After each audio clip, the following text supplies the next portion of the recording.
Are you superheroes? That you're just do nothing but route management and planning. Oh my God, I can't do this. My brain doesn't compute it. How are you making a living on that? How could you possibly do that? That's a bit alien to me.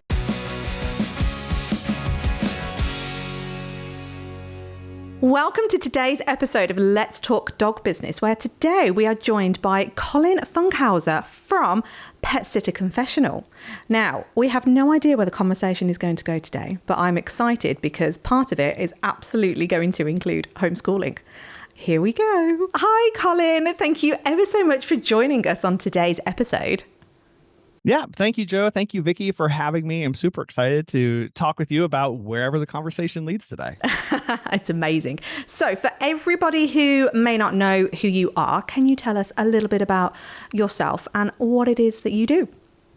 Sure. So my wife and I run a dog walking and pet sitting business in the great state of Missouri. And we do dog walks. We do daily visits for people who are traveling on vacation. We've been doing that full time for about 5 years now. We've grown a team. So we've got 13 people that work for us across a couple of different service areas. And it's absolutely been the best thing that we've ever done in our life to adapt to what we want to do and kind of our values as a family and what we want, the direction we want to move into.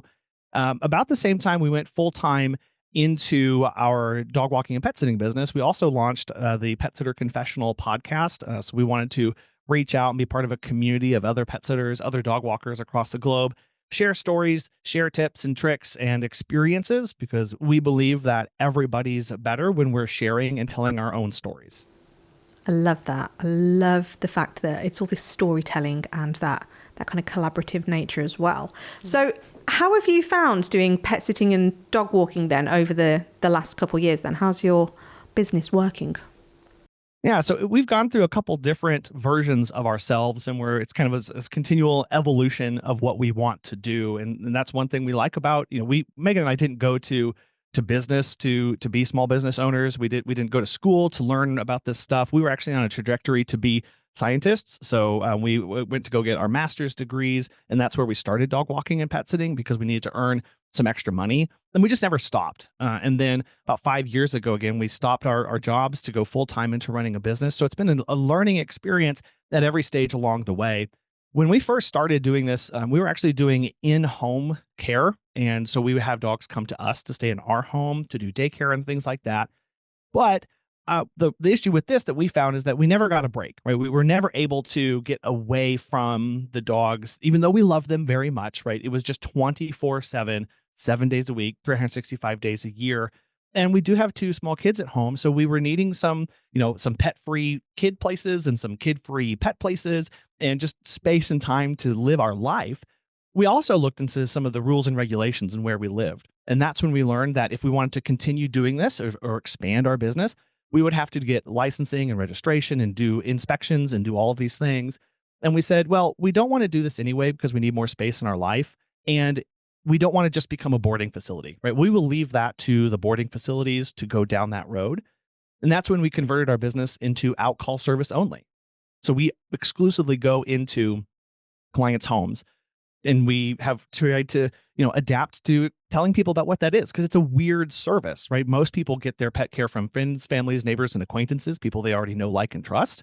So now here we are, strangers. We're weird people coming in going, hi, can I pet your dog and take care of your your home while you're away? So we do a lot of education about this.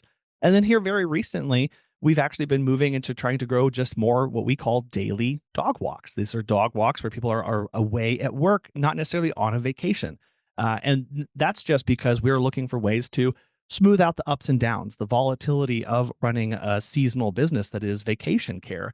And that's, again, taking another evolution of ourselves, changing some of our wording on our website, working with different colors, learning for us as Megan and I to learn how to talk about that kind of service, because that wasn't what we originally started doing. So a lot of education for ourselves and our communities over the last several years. Wow, there's so much learning in that. Yeah. So much learning. How have you kind of navigated that learning as you've gone through? Have you sourced external help, or have you literally just hit the ground running and go, I'll just figure it all out? I am a very slow learner, so I like to fail at something many, many times before I learn my lesson. Um, but yeah, we've having Megan and I working together, it's been a really big asset because she thinks completely differently than I do. When we were, earlier in our marriage, one of the things that we loved to do was actually put together puzzles together. And she was really good at taking these individual pieces and matching them up perfectly and going, oh, I can just look at a random pile and I can grab two pieces and they fit. My brain is not wired for that. I cannot look at that level of detail. Once she would get three or four together, I could spatially place that out on the mat and go, this goes here because of all these other things. So this big picture, small picture stuff that we're able to talk a lot about has really been beneficial to us. And yes, seeking out help and getting other questions, working with local networking events or local networking opportunities for just generic small businesses has been really important to us as we've tried to learn the business of doing dog walks. And that's been the big thing that we've had to focus on. Oh, I'm so glad you've touched upon that, because obviously the whole purpose of our podcast is the business side of running a dog business. And I always find it really fascinating to see how people are navigating that business world, because it can feel quite alien, can't it? And I can imagine if your background was all science-based, which is incredible, by the way, I like to flip from that to this and then do business, it's completely alien, because I think, well, my understanding is when I'm trying to do the science bit, so I'm doing my level 6 animal behavior degree at the moment, and there's some modules that are a bit sciencey and I'm like, oh my God, I can't do this. My brain doesn't compute it. But when I'm looking at the business side of everything, I can see it all. So how has your experience been of navigating this business world then?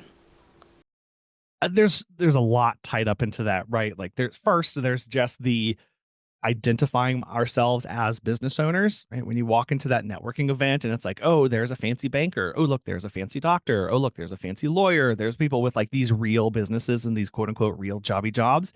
And then I'm going, well, I walk dogs, right? So there's this, little bit of imposter syndrome coming into this, going, feeling like I'm not worthy to be here, everybody. Hello.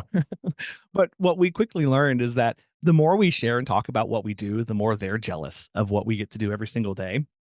So that's been huge, of just like talking to people and getting out there to share about our experiences and tell them what we do.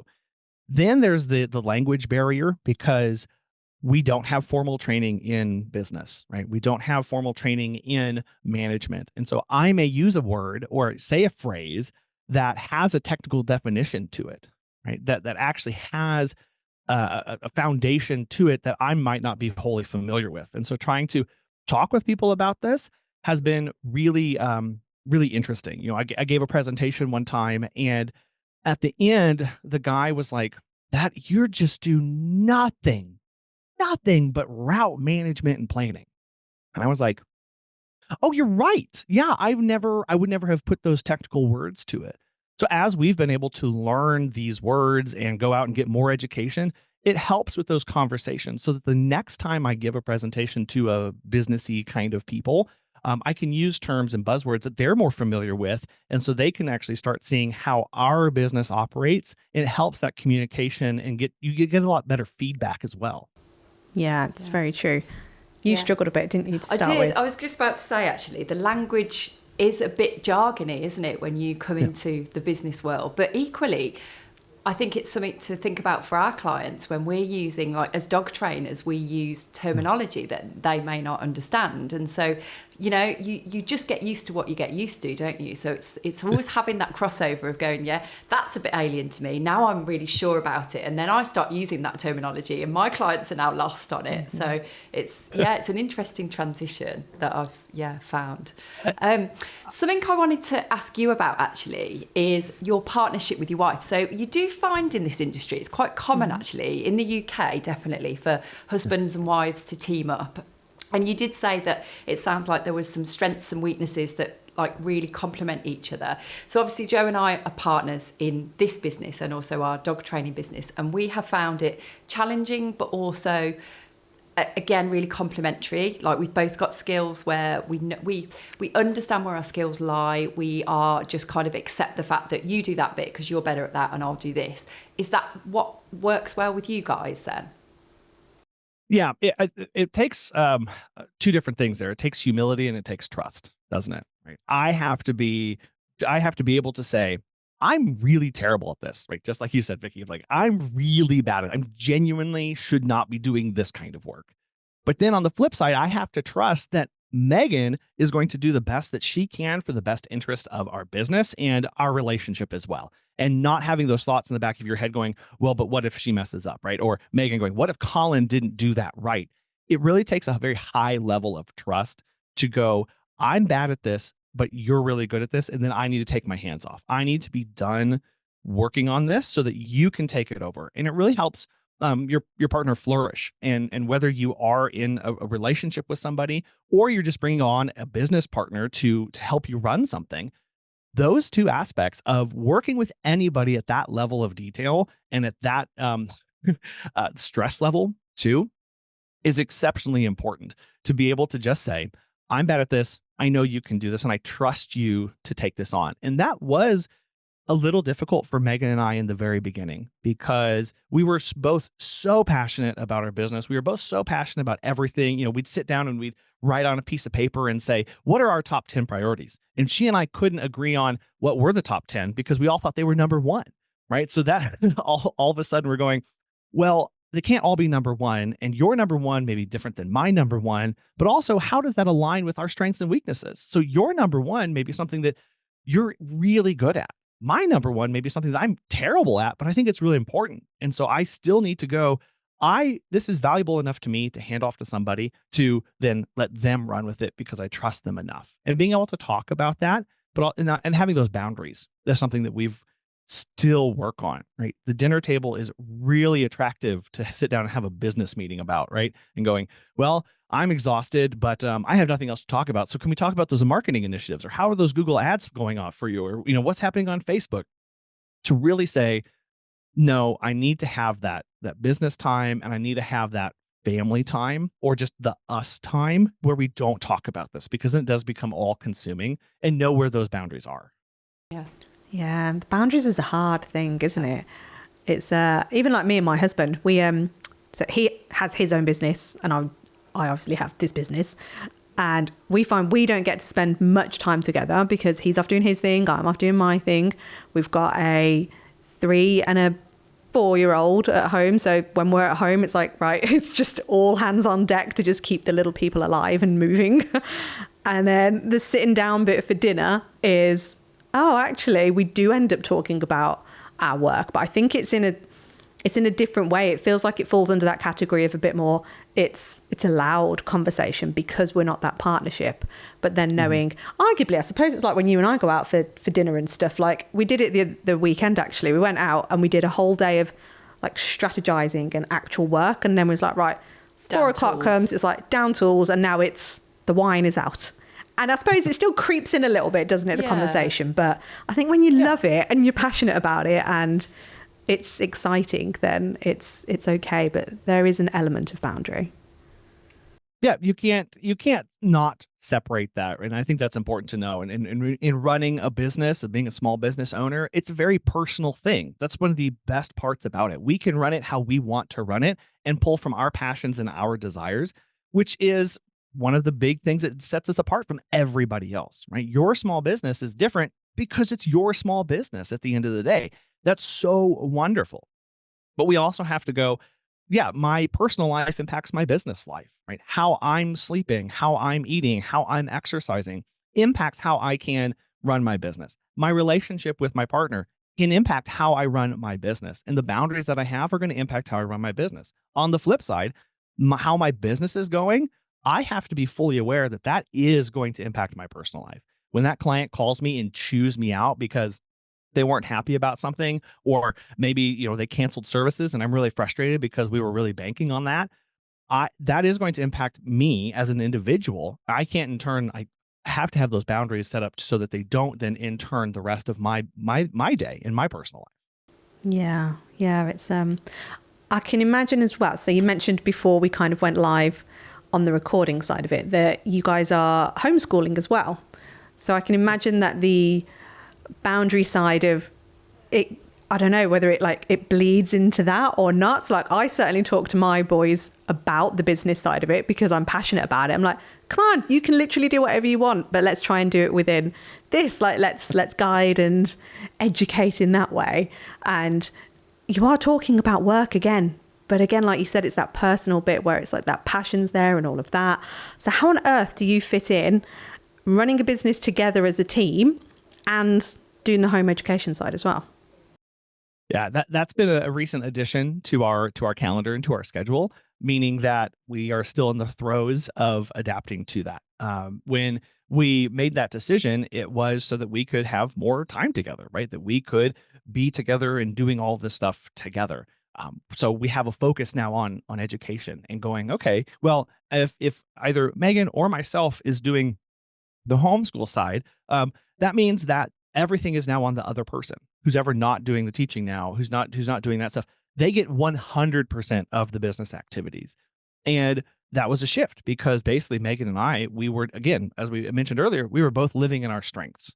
Megan is really passionate and really amazing about doing social media and doing captions and marketing in that way and doing outreach. I'm terrible at it, right? But now we're going, okay, well, I need to, we're doing the homeschooling stuff. Am I responsible for doing the marketing side now? Am I responsible for making those photos and those images and those captions? We had to have a lot of discussions about what that looked like. And what we've had to really work on now is time blocking throughout our day of going, homeschool hours are going to be here between, X and Y. That's when we're homeschooling. And that's the focus of that. Don't come and bother unless something is on fire or somebody's bleeding, basically, right? Like those are really protected hours. Simultaneously, when we're protecting those hours, we're also protecting the office hours for the business so that the other person is working on that. And, don't show up unless something is on fire or somebody's bleeding, because that allows both people to be focusing on what they need to be doing so that we're not just, because we work from home, our office is in our home, we're homeschooling at home. It's very easy now to just bleed those two things. And for me to pick up and run downstairs and go, I've got a business question, or for, Megan to come up and go, I've got a homeschooling question, and going, that's fine. That's okay. But we also need to be having boundaries so that we're respecting the other person in what they're working on now. And so that they can get done what they need to do. And that is something that we are still working through. Yeah, I was going to say, it sounds really easy on paper, doesn't it? But it's hard in real life to try and implement those boundaries. It's really tricky and challenging. So have you guys got like a team working for you as well then? Do you have people that are going out and doing the sitting and the walking? Because I'm guessing if you are doing that as well, then are you superheroes?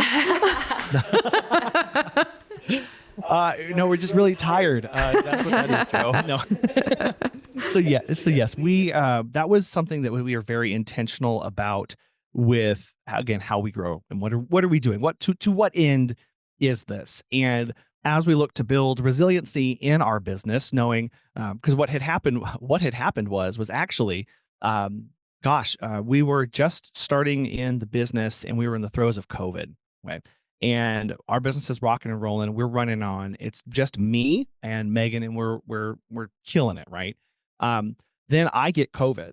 I still have visits to do. I still have clients who are traveling. They're overseas. They're relying on us to take care of their dog in their home. And I remember, all the emails back and forth. Were they okay with me still being there and all the precautions and everything that we were doing? But there was just one day where I was so exhausted. The client was moving and they had this is going to sound really gross, but they had an old mattress in their basement that they were getting ready to throw away. I was so out of it. I laid down on this mattress and I took a 3-hour nap. And then I woke up and I was like, we need to hire. That was my we need to hire moment. I can't be doing this. This will kill me. If we continue to work like this and do these things, this is unacceptable. And so we started to hire. And we hired employees. There's different things. Here in the States, we've got independent contractors who are running their own business that you can subcontract to, and then we have actual employees who are part of our business who are doing all of our protocols and everything. We went the employee route So we could train, so we could have standard operating procedures, so we could have repercussions when they didn't execute to excellence in what our level of expectations were. And we started to train and bring on employees. And that's been a whole nother level of learning, because I don't have any management backgrounds, right? I kind of like talking. That's one thing. But now all of a sudden we're bringing on people and I need to train them in how I do stuff. And one of the things that we've really learned over the last several years is to be clear is to be kind. Like that's a guiding principle in how we work with our employees, because we want them to know exactly what it means to have done an amazing job that is kind to them. That means that we are treating them well. So when we can have, sure, like I have a 120-page field operations manual for how to do everything in our business that everybody's trained on. We have an extensive onboarding and training procedure where they watch 6 hours of online training videos that we've developed and shot for ourselves. Then we do an additional 20 hours of boots on the ground, actually implementing the work before they start doing stuff by themselves. None of that is actually important unless they know what good work actually is. And so as we've thought through how do we be clear to them, we've changed a lot of things. And it's also important about who we bring on. Are we bringing on people who are, we talk about company culture more these days because we have 13 employees. We want to know, what is this like? What are we doing? What's it like to work here? And we really come down to a phrase that I started to say when I was hiring people, because I was like, I need them to know what these expectations are. Because again, what we do is weird. It's not just a place where you can clock in and clock out. It's not just a place where you show up and you see what happens that day. It takes a lot of planning. It takes a lot of study to just be able to do the work that we're doing. You have to know intimately the door code. You have to know what that dog's behavior is going to be. You have to watch all the videos about the care for that pet. It's an intensive process. So I start to tell people the best fit for our company is somebody who is confident enough in their abilities, yet humble enough to ask questions. Because we do use a team approach. And if we have people who can't ask questions when they're hurting or they need help, that really puts everything else in danger of failure. And we want to know people like, we're here to support you. We are here to provide you everything that you need to do walkthroughs, to give you tools, ongoing education, ongoing training, the support, and everybody's working together on this. I want to come and work for you. I know, this sounds epic. Oh my God. So staff culture and working together is something like we've got a couple of clients that have got staff and we're working through these kind of issues with them at the moment. And it's such an important thing to get right, isn't it? And even if, I'm guessing with your guys, do they have much contact with one another, or are they working more independently away from each other? So it's slightly different. Yeah, no, they never see anybody, right? Yeah. If they're seeing somebody else, something has gone wrong. Yes. But I suppose that's hard in a kind of motivation way then, isn't it? Because it can be a really lonely job. Yes. And so you're navigating it in a slightly different way to most people then. Yeah, and this is where who you hire is important, right? So and another thing that we've been learning, Morgan, like all this stuff is like, there's nothing new under the sun. I totally understand that. So what we've started to work on is hiring the heart and training the skills. Hire the heart, train the skills. And what does that mean? It's all that tradition, again, this traditional business jargon of, the soft skills, right? We want to hire the soft skills, which are as a completely misnomer, because the soft skills are the most singular important thing in the success or failure of people in your business. And people go, oh, well, they're just soft. They're not that important. But what we look for is, whole people. What's the whole picture here? Who's coming into this? How can we best support them in their work? And going, we're trying to provide opportunities for that teamwork. As you said, Vicky, we need to be collaborating together. So if I hire somebody and their first instinct is not, I have a question, I need to ask somebody. If that's not their first instinct, that's a real big problem. Because we don't do the other weird wrench that we do is we don't do a 1-for-1 model, meaning one employee does not take care of a single client. Because what we ran into is we had a client who traveled for a month and a half and wanted 4 visits a day, 6 a.m., 11 a.m., 3 p.m., and 9 p.m. Those times are burned into my brain. No one person can take that on. right? Just it's impossible to be consistent in that. So when I've got 3, sometimes 4 different employees coming over every single day, we have to think through, what does one person need to know before they can show up? So one thing we implemented is our end of visit report to staff. So obviously, every time we come over to a client's house, they get a report and photos of what happened through our software so that they know exactly what's going on. Once our employees finish their route and their series of visits, they then kind of write, kind of like in a medical term, charting they send that out through our group communication. We use Slack, there's Pumble, there's a bunch of different other versions of this, but they report out to the team for an internal communication of what happened. What did they struggle with? What didn't they get done? What went well? What photos did they take so that the next person knows exactly what they're walking into? Because what we're trying to do is we're trying to develop this continuity of care from one visit to the next so that nothing gets missed. And we've had to develop things like first visit checklists. Okay, so you're leaving for a month and a half. Do we have enough food? Well, I don't know. We have to count it, right? We've got to measure out the food. We've got to count the pills in the bottle. We have to see how much cleaning supplies we have so that we don't end up halfway through and go, oh, we're out of food. Oops. Like that looks terrible on us. That's not professional. And so knowing and helping people to understand it's not about your visit. And that's really hard to know. Your visit isn't the only one. Your time with the pet is not the only time we're going to be there. And so we train things on how can we be kind, again, kindness to the next person. So something really simple here. You're at the midday visit. It's 2:00. Because of all of our notes and everything that we have, that the next visit is not until 9 p.m. I wonder if it's going to be dark then. Wouldn't the 9 p.m. visit person love to have a light on the front porch or somewhere in the house so they're not walking into a dark place? That's a kindness that we can now start going, it's not about me, it's about other people. And I'm serving them, I'm serving my team members, and I'm serving my clients. What a great way to look at it.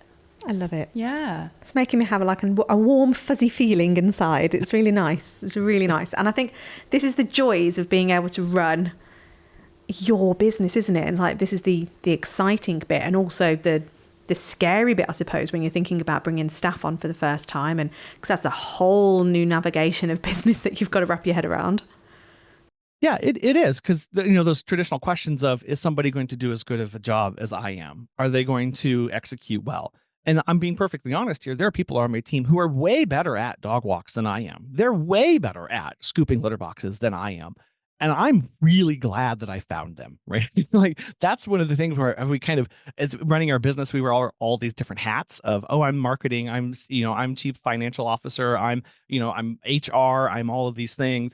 And sometimes we need to know when a hat doesn't fit us well, or when we can pass that on. And so all I can do is when I bring staff on, when I'm really scared, when I'm really nervous, that tells me I need to lean on writing a better policy or writing a better procedure. I need to lean on better training practices, because we truly believe that, you can train just about any skill for anybody. Exactly what we do isn't purely rocket science. The hard bits are coming in and doing it repeatedly and consistently and excellent every time and putting everything together. We can train that and work with people. But those soft skills are really important, who you bring on. Is this person trainable? We've had a lot of success with people who come into our business as employees who have never done pet sitting or dog walking or anything with pets before, because they're not bringing in any preconceived notions, ideas, concepts, or past histories into this job. I'm not having to train them out of bad habits because they're a blank slate. And that's another process too, of going, I need to trust myself as the business owner enough to train this person and letting them do it. And there is that balance of how much do I allow them to go off on their own and possibly fail so that they'll learn a lesson, versus never letting them fail so that we don't have to deal with that. That is a struggle as a business owner, to know how much lead do I give and allow them, and allowance do I have around each of these things. Can I ask you about your competitors? Because in the UK, for sure, the pet industry is seen as like a saturated market. There are a lot of people doing pet sitting, a load of people doing dog walking, dog training. And there's this very much fear mindset about, it's like that scarcity mindset of like someone sets up near you, or there's lots of people in the same town doing it and like, I can't do it. Or it's that, oh my God, someone sets up near me, I'm going to go out of business. And I feel like his face is saying it all here. Yeah, I do as well. So do you have the same in the US? I'm guessing, first of all. Yes, we do. Yeah. There are some areas where competition, where there's a lot more businesses than others. Yeah. And that's just geographically right. You're going to have more or fewer, concentrations. But it is becoming an increasingly popular service that people are trying to offer. Okay. And then listening to what you've been saying about the way you run your business, for me, it sounds like you set the gold standard of that, because everything you're saying, I'm like, oh wow, like if I was looking for a pet sitter or a dog walker, like you would be the people I would go to. So do you view yourselves as, like, we say niche, I know you say niche, I think. I'll say niche. You That's say what niche, I learned. okay. So I'll say niche. Okay. We're on the same page. So niche might be the right word, might be the wrong word here, but it's like, to me, that sounds like your niche is you're thinking of not only your clients, your staff, but the culture of your staff and them thinking of each other and getting everything set up right then has a positive impact on your clients, because that service is run slick and it's really good. So would you say that is your USP, your niche? Like how would you view yourselves in that way? This is such a big topic, and it's a really hot topic to know who you're serving and how you're serving them, and how other people are trying to serve that same demographic. I looking at where we live kind of in a more rural area. So of the area surrounding us in the broader geographic region, there's about 500,000 people where we live. Now, I don't service all of them. So this is I'm just being very front here. Like, we don't service all of them because I don't drive that far, right? I have a very small portion of this. But if we just think of numbers, why is it going, okay, if half of those people own a pet, like all the statistics tell me, well, I can't service 250,000 dogs. I just can't. And I don't want to run that kind of business because I'm tired already. So we'll just start there and go, the ceiling is super high. Now we start chipping away at that and going, but is every one of those 250,000 people for me? Well, no, some of them live too far away, right? Okay, so that takes out a bunch. Some of them have a dog or a cat that might not work with how we operate. So right away, I'm going, well, if we get a lot of people go, well, once I introduce you to the dog, they'll be fine. And I'm going, there's 11 people they may meet, right? Okay, those clients don't work. Other clients may have already a proclivity to a different kind of service. So they may already want doggy daycare. So they want to take their dog to a facility because emotionally, it's very good for them. They like the way their dog feels. Or maybe their dog has been exceptionally destructive at home and they're not a good fit to be at home by themselves. So they need to do boarding. Those, we work through all those and we try and talk about, how can I solve that problem? Like, you might not feel like I'm a good fit, but here's how I actually am. But then we start getting into the other kind of clients or other potential clients who go, they don't really care about the way we operate. They don't care about the insurance, the bonding, the pet first aid and CPR training. They don't care about the fear free. They don't care about that stuff. They want somebody to show up today, right now, for $5, right? And go, right. That's actually not who my client is either. So while there are a lot of people, we have to thread the needle to figure out, how does a professional service, because what we view ourselves and what we had to change how we discuss ourselves with is, we're not dog walkers. We're not pet care specialists. We are a pet care service, a full service where we take care of everything.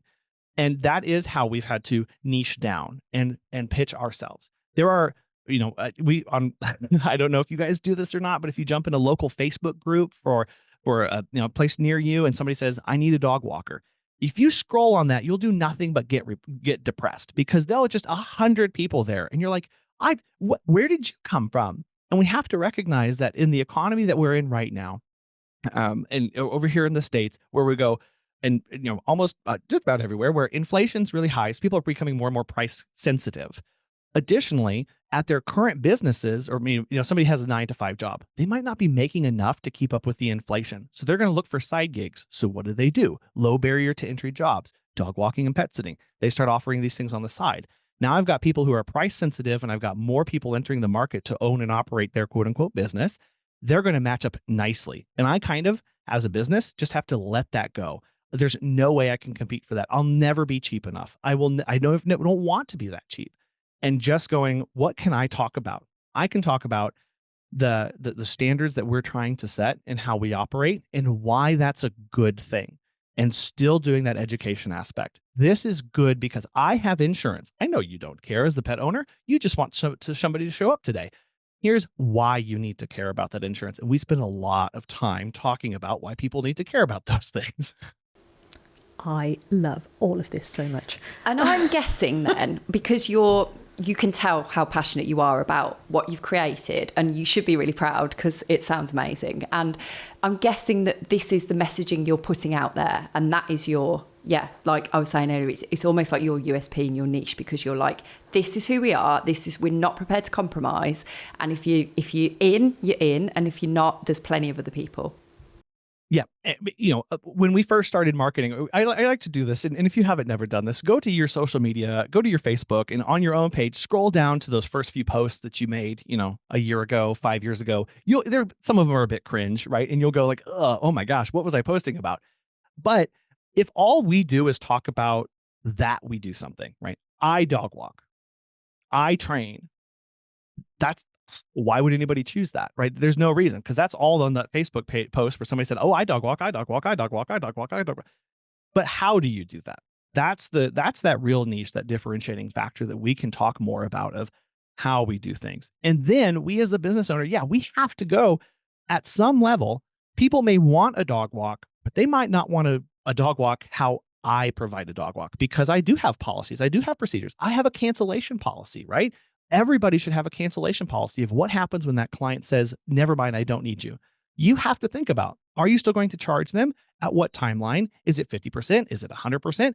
And communicating that to clients before they even become a client so that they know. And we have had people go, I don't like that cancellation policy, so I don't think we're a good fit. Okay, great. I'm really glad we all know that and we can move on. And just knowing that you are going to put things in your business that are going to set you up for success, that are going to protect you, that you think are good, moral, and best, and people are going to disagree with that. And that's okay. Our role then is to educate people and tell us about why that's important. Did you learn how to be like this? I was going to through for these last few years, with all of the education bit that you're doing yourself for the business, or did you, when you first started doing the business, have all of this in you to go, yep, no, I know I need to do all of this stuff, I'm super confident about it? Or did you kind of grow into that shell? We knew nothing. I would say we still know nothing, right? We're still learning. When we started, I knew basics of how we communicated, it was simple things like, you're traveling. What are you going to do with your dog? Right. And as we've thought about more, and again, that emotional aspect, and this has really come from talking to other people. This is why networking with not just other dog care professionals, other specialists, but also just generic business people, that's where a lot of this has come from. As Megan and I have learned and sat under people and been mentored in these kind of communication things. And as we've encountered problems, as we've thought about who we're serving and doing deep dives, what you can't see here is actually in another room, we've got these big posters that we do, these little chart pieces of paper where we write out, who are we serving? To whom are we talking? Why are we talking to them? What 5 pain points does that person have that I can help with? It's that kind of work of really being intentional about it that Megan and I have tried really, really hard to do, and failed a lot of times, if we're being perfectly honest, right? Like, again, go look at social media, go look at the newsletters that we send out to our clients, and it's like, ooh, that was not okay. Like, I really miss them. And part of it too has just been developing a thicker skin, right? Of going, because we wear our hearts on our sleeves, we're so passionate about pets. We say we're passionate pet people helping passionate pet people. Well, passion means I have to be a little vulnerable, doesn't it? Like, I have to kind of put myself out there. I have to be able to talk in a vulnerable scenario, which means that when I get a review from somebody who wasn't happy, or when I don't get the client who I thought was going to be a perfect fit, I, as a business owner, have to put my growth hat on, my marketing hat on, and go, okay, what do I do different next time? So many good nuggets in this today. I'm loving this. Sounds like you've been on a real growth journey and you're really embracing it now.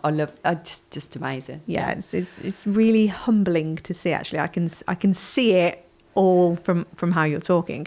So another question that I'm curious to find out is, I think it's fair to say that in the UK, I think the dog industry in general is perceived as not very lucrative. Like, it's not a business you go into if you want to make money or actually even just earn a living wage.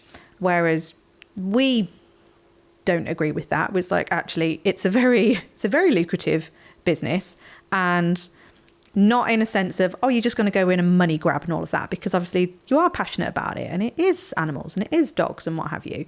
But I think certainly from a sitting and walking perspective, again, here in the UK, things that we see crop up a lot in these Facebook groups are people just don't want to pay for anything, and arguably trainers as well. But I don't know how to make my walking or sitting business lucrative, because ultimately I'm charging by the hour or a half hour, and I'm trying to fit into a model that is already established at low cost or low investment from a client point of view. So how have you found that journey, and does any of that make sense to what's happening in the US market? Yeah, it will. The pet sitting industry has what, here in the United States, it's been around for 30 years or so, right? It's still a very Patty Moran from Pet Sitters International is widely credited as writing the first business dog book about making money as a dog walker or a pet sitter, and that was published over 30 years ago. And it's so funny because if you go back and you read that book, it's like, did she write this yesterday? Because it is the proverbial problem of, how do I get, for us, the way we kind of approach this, again, of going, how do I get somebody to pay for a service that they can usually get for free from a friend, family, neighbor, or an acquaintance, right? Somebody who they already know, like, and trust. I have to convince them that not only is this a valuable service, but it's a valuable service they need to pay for. And you've got two hurdles there. And when you are on those Facebook groups and you see somebody who is posting this and they're like, all dog walk for, X number of dollars, and you're going, how are you making a living on that? How could you possibly do that? One really important thing to recognize is that the pet sitting industry does have a low barrier to entry, and there's no regulation. Here in the United States, anybody can call themselves anything, right? There's no test, there's no registration, there's nothing. You can just go out and do it. Additionally, a lot of people do this as a side gig. It's not their only income. And so when they say, oh, sure, I will, we see this a lot, I'll stay at your home 24/7 because what happens? Well, they work from home, so they can work anywhere. So they'll stay in somebody's home for $20 a day. And it's like, I have to charge $300 just to break even with my employment costs. I can't compete with that. How are you? Well, they're in a different life stage. And so going, okay, if I am going to make this a professional thing, if I am going to make this my full-time thing, what do I have to charge to make that living? So we like to back solve and go, what's my personal budget? Now, how many walks do I have to do at my current rate to make that work? Ooh, I can't do 300 dog walks a day, so I need to probably raise my prices, which means I'm raising my prices, which means I need to change either the perception of my service or what my service has done or how I communicate my service to other people. Simple things like, we talked about actually terminology and jargon earlier. A lot of people will say, I'll let your dog out to go potty. Well, I don't want to pay $30 for that. That's not fun. But if I say, I'll take your dog on a midday joy event where we'll work on enrichment, exercise, and exploration. Ooh, that kind of sounds like a $30 investment, doesn't it? That might be worth it to me. So we as the business owner actually have to change our language and how we perceive ourselves in order to match that pricing. Yeah. A joy event. A joy event. Again, I want to come and work for you. Yeah, I'm in a couple of dog walkers Facebook groups, just kind of getting a feel for everything at the moment. And there were so many of those negative comments about, that it's really hard for people to figure out something a little bit different, because we're so fixed on it's just a dog walk or it's just a quick pop-in visit and we let them out. But actually you can get really creative, and I love that joy event. Like, you take them out, you do enrichment, you do a bit of this, bit of that, even thinking even further outside that box and looking at it like it's a bit of a daycare, but you're out and about with the dog all day and you're just chilling for a bit, you're just walking for a bit. Like, those kind of ideas, I don't think it enters people's heads because it's not the norm. And so we're in a box and we're finding it really hard to break out of that box. And then we get the objections of like, do people want that? Will people pay for it? And it's like, well, if you don't put it out there and suggest it and have that value piece about it, how is anyone going to know? Because I'm pretty sure that what you've just described there, I'm loving the sound of that. My dogs would love to go on that kind of joy event. So yeah. Exactly. We get stuck with these terms, and even that word, daycare, right? Like, is that at a facility? Is that with me? So maybe we could call it, a field trip. We're going to take your dog on a field trip today. That'd be amazing, right? Or, we've started offering what we call adventure hikes, where we'll go out for an extended period of time and hike in a remote area, right? Like, and that, okay, so I've got to educate the client on that. I've got to have good verbiage to how to explain what we do. I've got to have good videos of what we do. So if you're ever, again, and this is the other hard, how do I develop content for these things? Going, okay, I need to get into dog walking. I have no dogs to walk. Go borrow your neighbor's dog. Walk them for free so you can get some photos. Stop using stock photography from the internet. Get some photos of you with selfies with the dog and walking to start promoting your services. When I do adventure hikes, I'm the only one out there, but I'm really conscientious of, can I strap my phone to this tree to get a video of me walking by with a dog, right?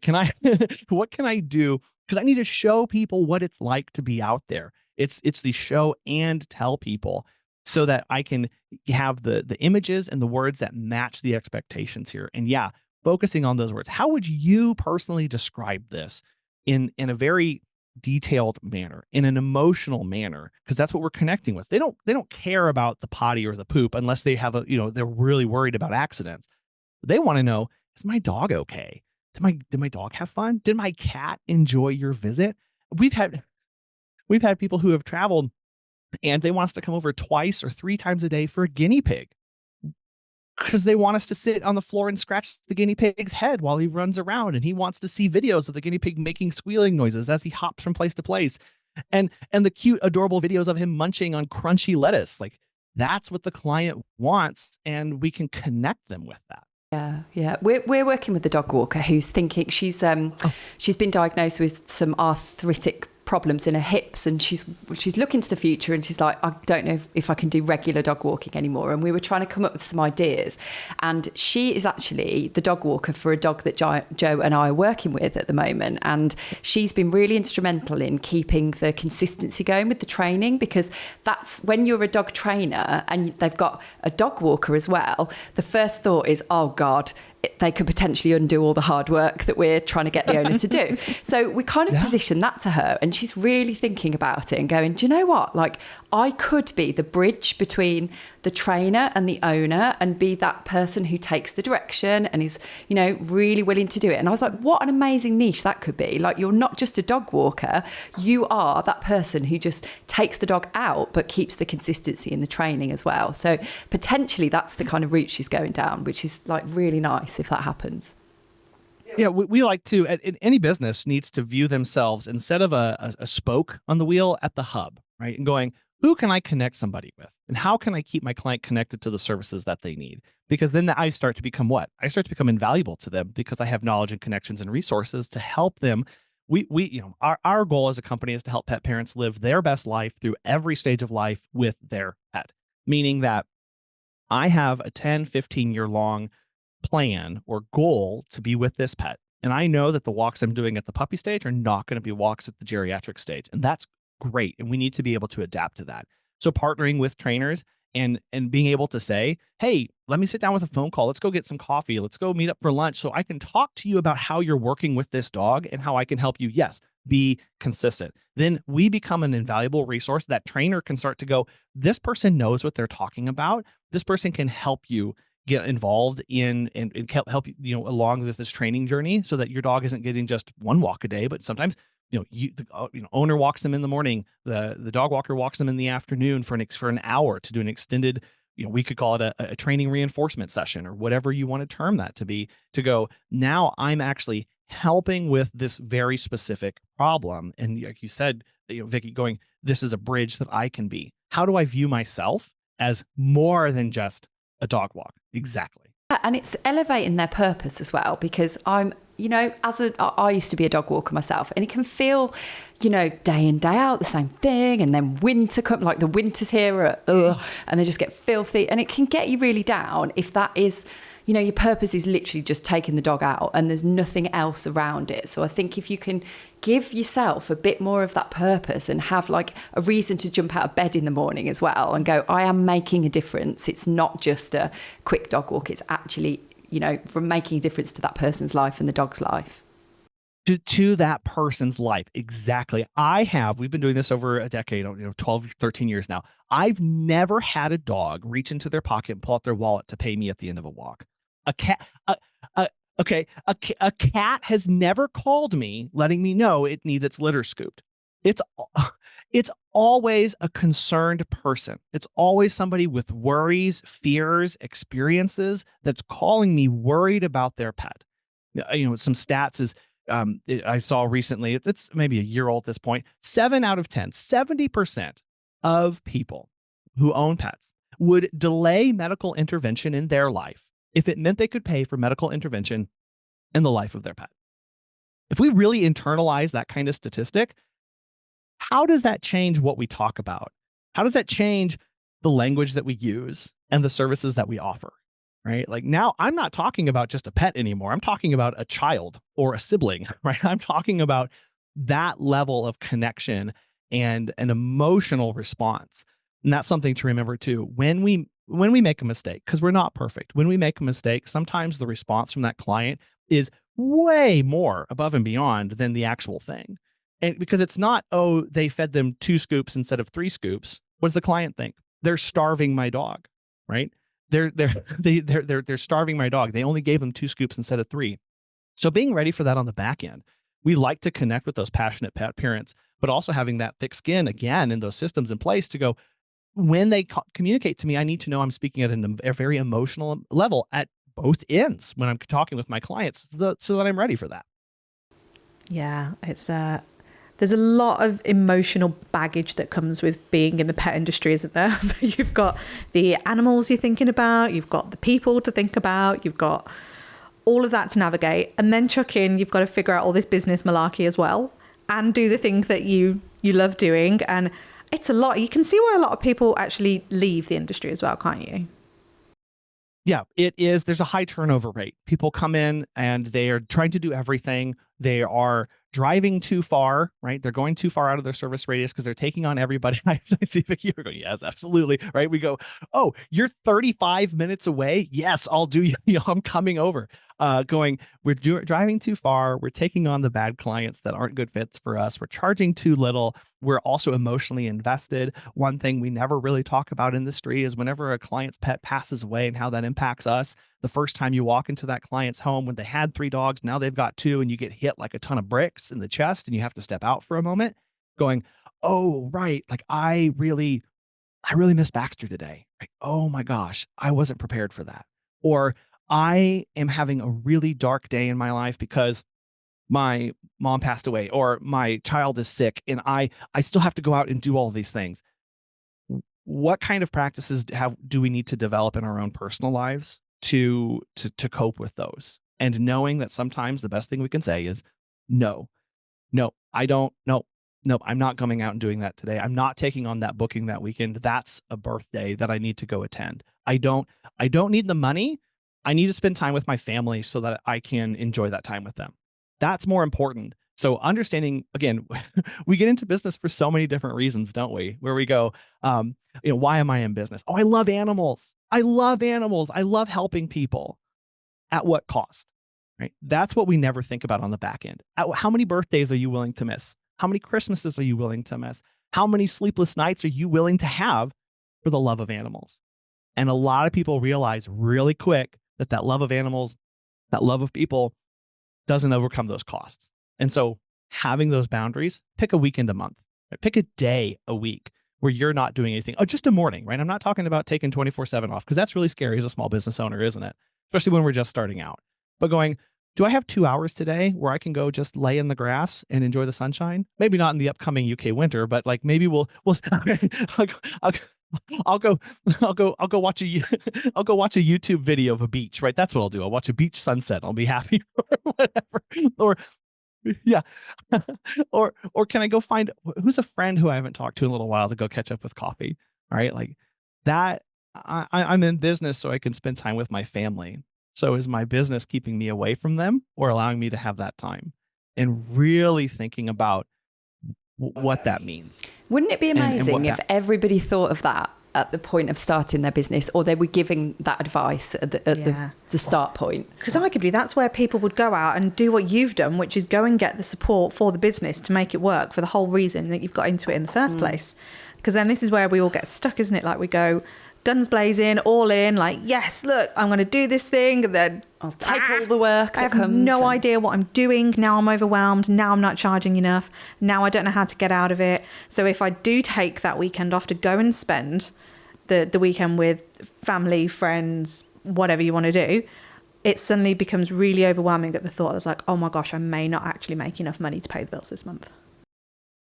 Yeah. It hurts, doesn't it? Right. That's an emotional thing that your listeners, your viewers are sitting here probably feeling this response of take a weekend off, like, and yeah, no, I can't do that. And just, Megan and I, years to get to that point where we were comfortable enough to say, no, actually, I don't need that dog walk. And one of the really powerful things that we did is we sat down and we went, and what's my personal budget? And here's where that power comes in. One, a lot of times we stress over things in business because it's about finances. And so if we can sit and go, how much money do I need to make each month to pay all of my bills and meet all of my obligations? Now I need to do what? I need to convert that into training sessions. I need to convert that into dog walks. I need to convert that into litter scoops so that I know, oh, well, I'm already booked out at 10 visits a day. I don't need any more to make any more money. So now I don't feel guilty to having that weekend talk off, or maybe I did take off the weekend. So I need to market a little bit to try and drum up some more business during the week so that I have peace of mind for that weekend that I'm not working. And that's where we can start to make those decisions and bring that balance into our life. And it's never easy. It's not. And, I'm again, it sounds really easy on paper, doesn't it? Oh, just take a weekend off and market to get more business. It's hard. And when we take a weekend off, when we're not on, turn and engage, we still think about it. I'm still thinking about what's happening tomorrow. How's the team doing? Are we doing enough? But it takes practice, right? And I'm trying to get better at not being so obsessive about things. So it's a long journey, and I think that's what people also get frustrated with. Of, my business isn't growing fast enough. I'm really angry about this, and now I can't calm down. I can't release. How do I get at this? It'll take practice at both ends. It takes practice at marketing. It takes practice at talking to people. It takes practice at professionalizing and getting really good at your craft. And then it takes practice at downtime. It takes practice because we're small business owners, right? We're wired to do what? Create, break things, and build and get out there and conquer. That's just how we are. But if I need to do that tomorrow, I need to go ahead and take care of myself today so that I can do that. And I can be living in my passion for as long as possible. And that should be a goal we all have. And I think sometimes that taking time off, whether it's to do admin or whether it's to actually spend some time for you, it can be a little bit fear of judgment. And definitely with this business, like today, we are recording podcasts all day, and it's 2 hours to get to the studio, 2 hours to get home. So that's 4 hours traveling. But we love it. It's not work at all to us. But someone might say, like, what are you what do you do for work? Or like, is that work? Like, you're getting paid. So we're not physically coming here and getting paid for doing this, but the purpose of it is a much bigger one, in that we are getting this message out to people, and it's part of our mission and part of the business goal. So therefore, like, it isn't a tangible like exchange for like we're working to get the money today, but we're doing it in a different way. And I think sometimes with business owners, small business owners, like in the dog world, definitely it's like, but I'm sat here doing nothing and I'm not actually earning actual money. But it's like you're doing the work so that business is sustainable and it's the right business for you, and it's bringing everything that you want it to bring, and that passion and love is always there. So it's really hard sometimes to get that across. Yeah. How much do I invest in non-revenue generating practices? Right, is what that is exactly. Right. I listened to this podcast and this weird person told me to go lay in the grass. Don't you? That's bizarre. It's like, yeah. It is actually really important to make sure that you're taken care of, and so that you can continue to do things. Because as a business owner, you have a lot on your plate. Is your mind okay? Are you sleeping well? Are you eating okay? Are you exercising? Are you taking that time off? Or are you working on marketing? Are you sitting and thinking deep thoughts about your marketing message? We did some brainstorming just here talking together about ways to phrase things. That doesn't come from nowhere, right? You've got to take time to think about those things and what is different about me? What is unique about my services? You have to think about that. And if you're tired, if you're exhausted, if you're angry that the bus cut you off at the light and that your client hasn't paid you in 3 days and you've got 17 more visits to do today and you've got these personal obligations to meet, where's the space for that? And so that big thing of let me raise my prices so that I don't have to do as many walks today, so I don't have to do as many training sessions today, so I don't have to do as many visits today, so I can get a little bit more space and still be profitable, still be making the same amount of money. Now I can get those hours back in my day so that I can focus on these other things, or I can sleep. Maybe I need to sleep for a little bit, and that's actually the best thing that I need for my business, because we don't get enough of that. And also, by creating those changes in your business, you might actually be providing a better service for the clients as well. So it's a win-win. Yeah. We don't want to be out doing shoddy work. I don't want to have missed, an injury on a dog whenever I was out walking and I didn't notice that it stepped off the curb weird because I was rubbing my eye because I was really tired from that morning and I'm still waking up. That's unsafe. That's not the quality of service that we come to expect, and that's not loving our clients. So in a loving way, I need to cut back. I need to do amazing services. And what's that going to do? Well, I'm going to be loving what I do more. And also, when we do a really good job, what do our clients want to do? They want to tell other people about us. So now they're sharing the word. They're getting out doing the marketing for us. And it is all tied together. And when we can sit back and do that assessment of where am I? Am I happy where I am right now? If not, what do I need to change? Not what do I want to change? Because we always want to do something. But what do I need to change to be happier with my business and have more of a personal life and have that passion back again? And then really stare at that. Because what happens when you do this is when you write all the things down, you stare at the mirror. If you're like me, you talk to yourself because I'm having a conversation and going, I'm going to say these words of raise your prices. Or I'm going to say these words to say no to this weekend. Am I willing to follow through with that if that's what I really think is really important? And having a partner, having a connection, having a network of people who can come around and support you and cheer you on, saying, you took a break for yourself. That's amazing. That encouragement is sometimes just the little thing that we need to overcome that self-doubt and fear that we have to make those decisions. Yeah. Do you know what I always love when I'm talking to business owners who have gone through a journey of growth and that personal development and self-awareness and everything? If you was to meet an older version of yourself when you first got into this business, can you imagine hearing that advice now on how we talk to ourselves? And it just goes to show the amount of growth that goes on in yourself. And again, like the things that I'm loving from hearing you talk today is all about that, the investment in yourself, in business mentors and networking and leaning on people that have been there and done it and got that experience so that you don't make the same mistakes. You will absolutely make mistakes because we are human and we like to try everything. And then sometimes we go, oh, well, I don't quite agree with what you've just said to me. So I'm going to do this thing anyway. And then we go, oh, we should have listened. I should have listened. I should have done that thing.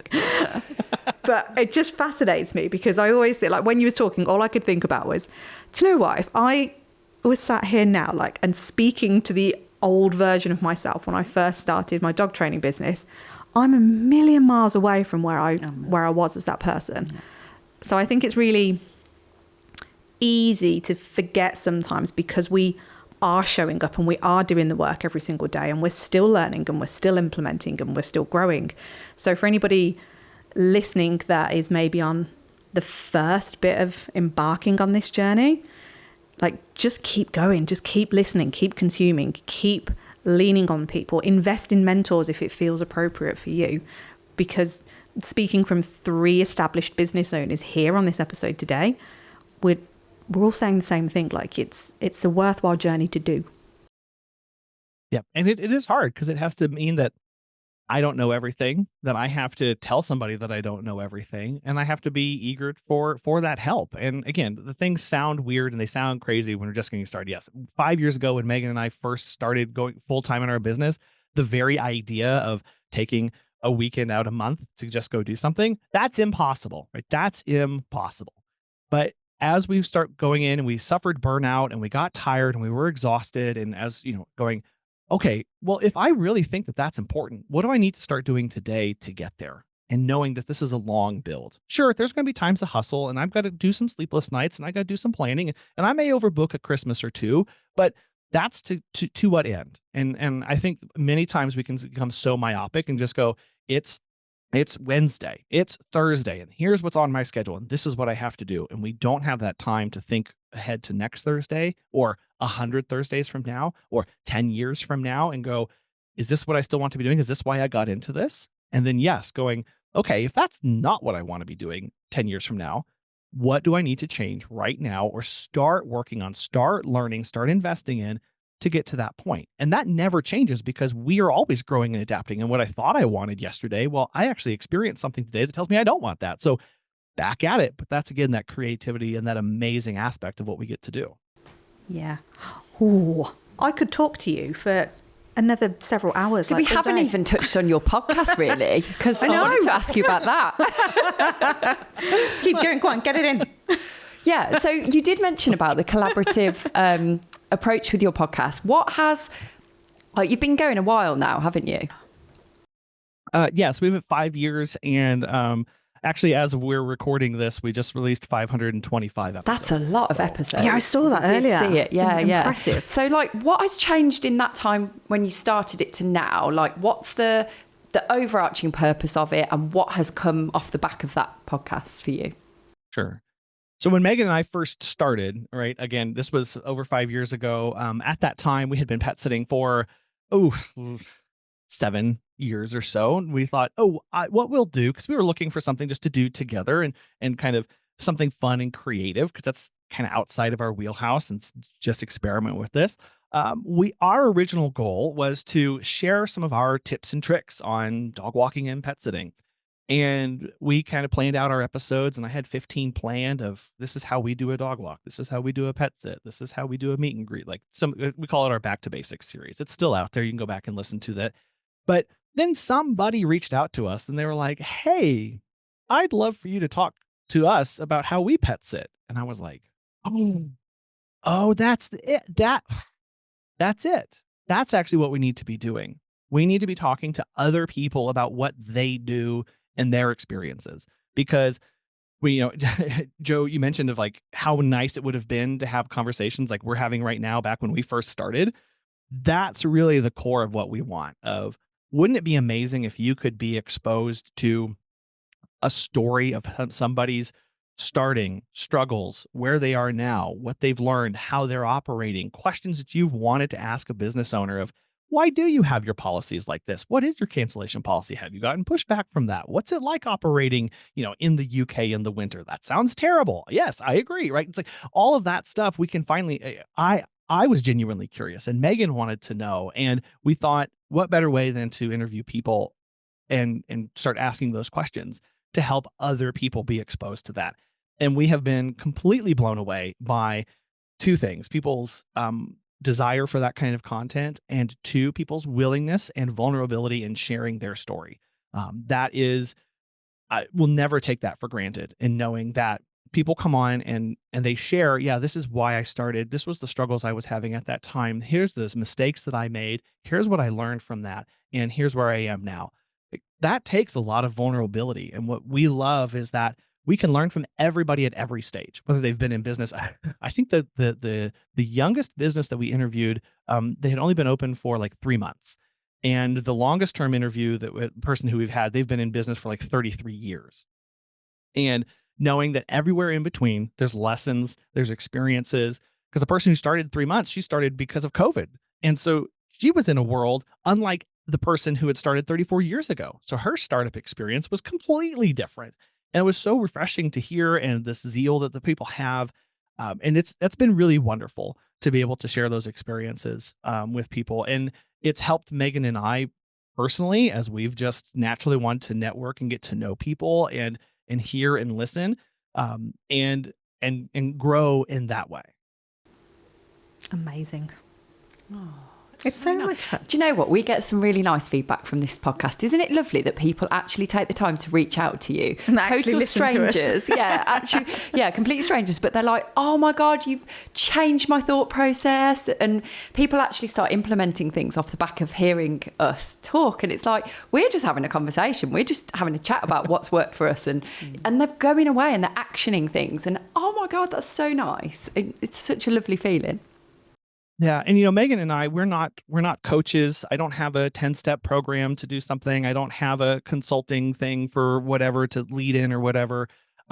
We want to give value to people and genuinely say, like, here is an experience that you can have, or that you can learn from, right? Again, wouldn't it be great if I could learn from somebody who has 34 years of experience, who's made all those mistakes earlier, like you were talking about earlier, Joe, of this person has made 17 mistakes. Let me learn about those and see if I can change things in my business because of that. And the community is just so wonderful, and the Facebook groups are exceptionally vibrant. If you're listening to this and you're not in a Facebook group, like, get connected. People are asking so many questions. You'll get so much feedback and input on your business. Sometimes it's very interesting to see where those conversations lead, but being vulnerable to put those out there, it's been an amazing thing, and we're still kind of blown away by when we do get that feedback. Or we had somebody who listened to all of our podcast episodes and filled a notebook completely with notes on the stuff that they had learned, and I was like, what'd you learn again? What? Oh, yeah, but how lovely knowing that you're helping people like that. It's it's just a purpose. Again, coming back to that purpose, isn't it? So you wear many hats in the purpose kind of field, really, because that is something you're just doing and putting out there and taking up your own time to help other people. So yeah, well done. Lovely. Yeah, massive well done. It's impressive. It's inspiring, and I hope people can, certainly from the sitting and walking world, because our background is very much behaviour and training, but we definitely get walkers and sitters listening, so it's really nice to go, look, there are other people out there that are doing amazing things, and go and check them out. So yeah.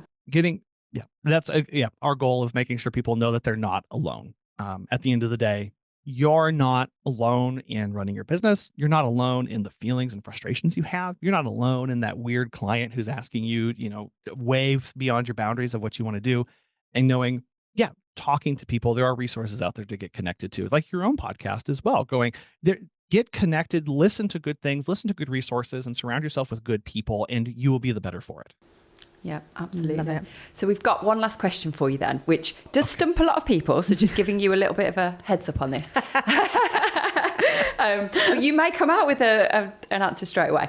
So we are obviously trying to get this message out to as many people as possible and help as many people as possible. So who do you know, or who have you listened to, and who can we possibly get on this podcast that you feel would benefit our audience?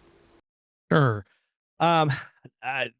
Couple different people that people might want to pay attention to. I'm in the UK. I know a big voice is Dominic Hodgson. And so if you're not listening to his podcasts, it's great. He does a lot of work with trainers, with a lot of doggy daycare and facilities now, as he's branching into that. And then another person to get connected to who really has a business that I know a lot of people look up to is Dan Reitman with Dan's Pet Care over here in the United States.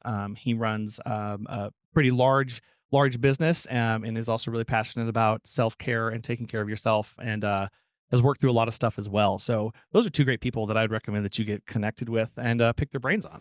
Not Amazing. stumped at all by the question. I know. Well done. Smooth. And then the very last thing then, if people want to hear about a bit more about you, so it could be that they're in the US, we have lots of listeners in the US, and they need their pet looking after, or they want to hear your podcast, where can they find out more about you? Well, the central hub for all of that is our website, petsitterconfessional.com. There you can see all of our past episodes. And I will say that one thing that we've started to work on with that is with over 500 episodes now, 525 is the recording of this, a lot of things slip through the cracks and you might not know exactly what we've talked about. So we've put together what we call starter packs. These are groups of podcast episodes around similar topics that you can go through and binge listen to directly on our website so that you can get everything about hiring or self-care or pricing or all of those different topics that we get a lot of questions on are all in the starter packs on our website. And then we are at Pet Sitter Confessional on Facebook and Instagram. We also have a Facebook group called Sitter Confessionals that we'd love to have people join if they want to get connected with a broader network of sitters.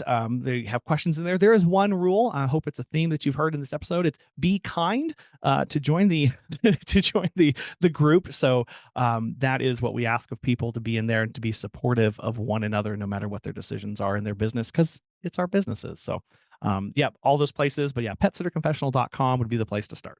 Fabulous. Well, thank you ever so much for joining us today. It has been an absolute pleasure talking to you. Yeah, it has. Thank you, Colin. Thank you, Joy and Vicky. This has been an immense honor, and I've really enjoyed our time. Thank you so much.